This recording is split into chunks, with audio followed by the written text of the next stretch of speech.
Hey, Viking fans, this is Keith Millard, and you are listening to the One Bar and Lupicus Show. Go Vikes!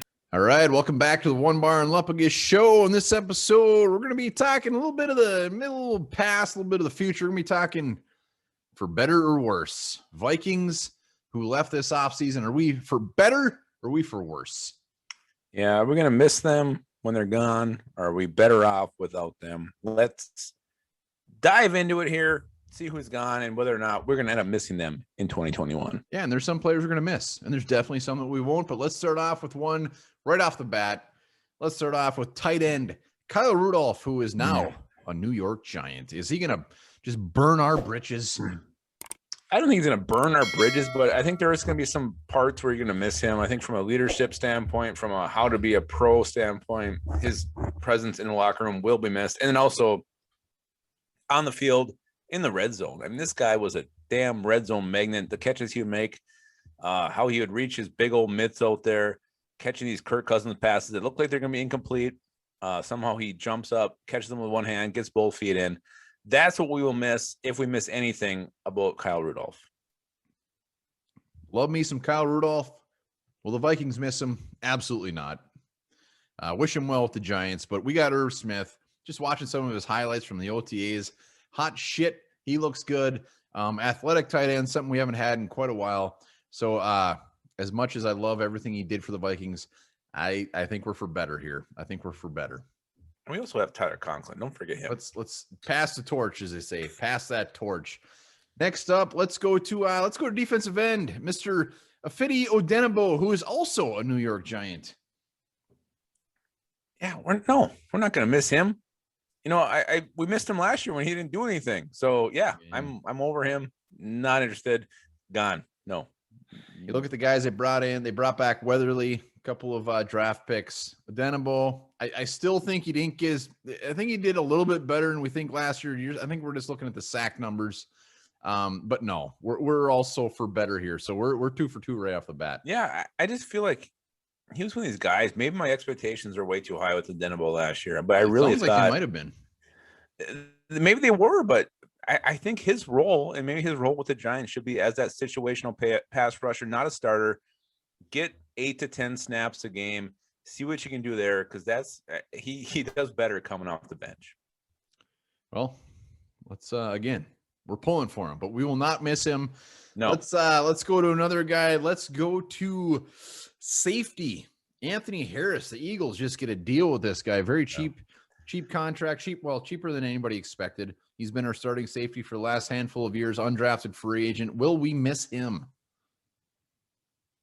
Yeah, I think we're going to, because we brought in Xavier Woods, and I was super excited with that move. I thought, holy shit, Xavier Woods, he ain't a bad player. But then I talked to Jay Tuck from the Cowboys channel, and they weren't very high on Xavier Woods. I didn't have a great season last year, and not even like stat wise, but also like there was effort issues, which is very concerning to me, because that's Anthony Harris. When he's in focused, he's great. Last year, I think he kind of was starting to think about the future. The Saints game, I really questioned what kind of effort he was putting out there. But when he's locked in and playing, man, he is so good in coverage. He really shuts down guys that are in his area. So I think we could end up missing Anthony Harris quite a bit. So I think we could be for worse here. Let's be very clear. Nobody showed up against the Saints. Nobody. No. Not a damn. Well, you know, one guy did is Blake Lynch.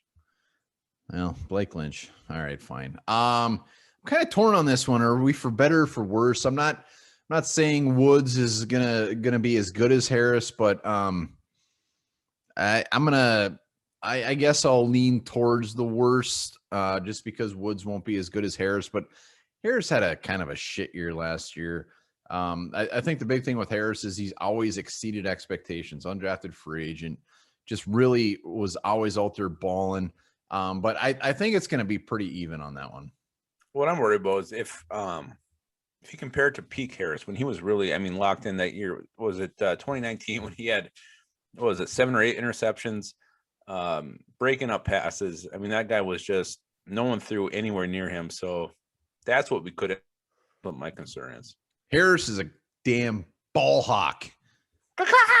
Thank you. I was hoping you get that. All right, let's move on. Let's go to running back Mike Boontang, who is now a Denver Bronco, are we for better or are we for worse? I'll let you start this one because I'm I'm going to charged. say we are for I don't give a shit because he was a third, fourth string running back. When he was out there, yeah, it's great. He made plays during preseason. Yeah, he looked great. Don't care. Down on the depth chart, we're for better. We went and got a guy who can return kicks. We still have Madison. We still have Dalvin Cook. So this one to me is irrelevant. Well, I don't think you have to say we're for worse here because we just don't know what we have with Ngannou. It's better than Boone, an undrafted free agent from Cincinnati. yeah, but Boone has done it. He showed he can handle the load. He did it against the Bears end of the year a couple years ago. They had no starters out there. He's a violent runner. He can catch the football. He can make things happen. We've seen him perform on the NFL stage. We haven't seen that with Ngannou yet. So at this point, you have to say we are for worse. He went out there against the Bears' third string defense, miss him. Just like he does in the preseason. I don't care. And he's also a third string running back. So I think who also has shown plenty. You can't just disregard what he's done and just poo-poo it away. Kenny Ngannou has not shown us anything yet. So if he does, then fine. We're not going to miss him. But right now, you cannot say we will not miss this guy. I don't remember his name. It's Mike Boone. Oh, Boontang. You're right. I love Used to drink a bunch of Wild Island Boone's Farm. Yeah, and I would have water poops for days. All right, let's go to Eric Wilson. Eric Wilson, also a Philadelphia Eagle. I think we're a little for worse here because, we are not on the same page here. I want to be very clear. Well, I just feel like he got a little bit of an unfair shake last year because after Kendricks went out, this guy was pretty much playing everywhere. You see him 40 yards down the field. You see him up on the line of scrimmage. You see him in the backfield. He was trying to do so much. And Eric Wilson, I mean, the guy's numbers are actually pretty impressive when you look at it. Yeah, you can say he missed a bunch of tackles. He did this, he did that. But for what he was trying to do, for how much he was trying to do, I feel like he was trying to overcompensate for these weak areas. I think the Eagles, again, same with Harris. They got some great deals here. I think they're both one-year deals. So I do think we're a little for worse losing Eric Wilson. I think I loved Eric Wilson. He just seemed to always be in the right place at the right time, whether it's a turnover, whether it's a sack. But there's a reason he was out there in free agency for quite a while. And then again, like Anthony Harris, signed for a pretty damn cheap contract. Good story. Another undrafted guy from Cincinnati, which I love. But, I mean, he was horrible against the run. Even against the pass, he was just okay. He just he's kind of like just a natural born playmaker, I guess. So he does have that. But we got Nick Vigil, who I don't think there's going to be much of a drop there at all. Troy Dye, Chaz Stroud. We got guys waiting in the wings, and I think they're going to be pretty close to Eric Wilson. I think you're pretty close to Eric Coughlin. Thank you. It's a nice thing anybody has ever said to me. Let's go to the big boy, Mr. Riley Reif, who is now the Bengals starting right tackle. What do you think? Well, I think this is one that we may feel early in the season. And you said he's a starting right tackle for the Bengals. He was the starting left tackle for the Vikings last year. If Darrisaw is going to come in, be the starter, which everybody knows he will be. I know he's not running with the ones right now, but it's OTAs. I don't mean shit. There may be a 2-3 week span there where maybe his level of play isn't up to what Riley Reif did a year ago. So I think there will be some initial for worse here, but overall, I don't think we will miss him. I think Darrisaw is a good enough player where he's not going to make us miss Riley Reif, but initially there could be a little bit of that. Yeah, I think there's no doubt about it that I'm saying year one, he's probably not going to be up to the par Riley Reif was last year, but this is definitely for better. Future, fantastic. We got our future left tackle, but we can't expect to see a Riley Reif level of play last year, at least early in the season, like you said. So it's for better, though. It's for better. I'm excited. Oh, it definitely had to happen. We may miss him a little bit first quarter of the season.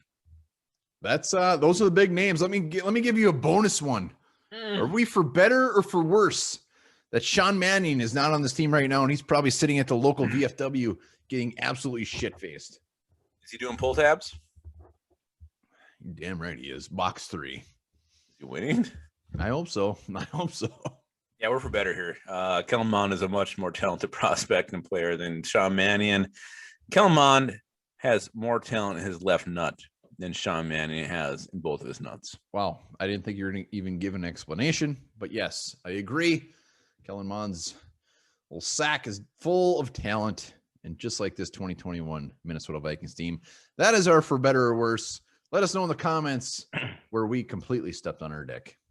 And we might have really embarrassed ourselves here. I don't know. I think we did pretty good though. Yeah, we did. I did too. All right. Remember this. Cameron Diaz and Snoop Dogg used to go to the same high school, and she actually bought weed from him.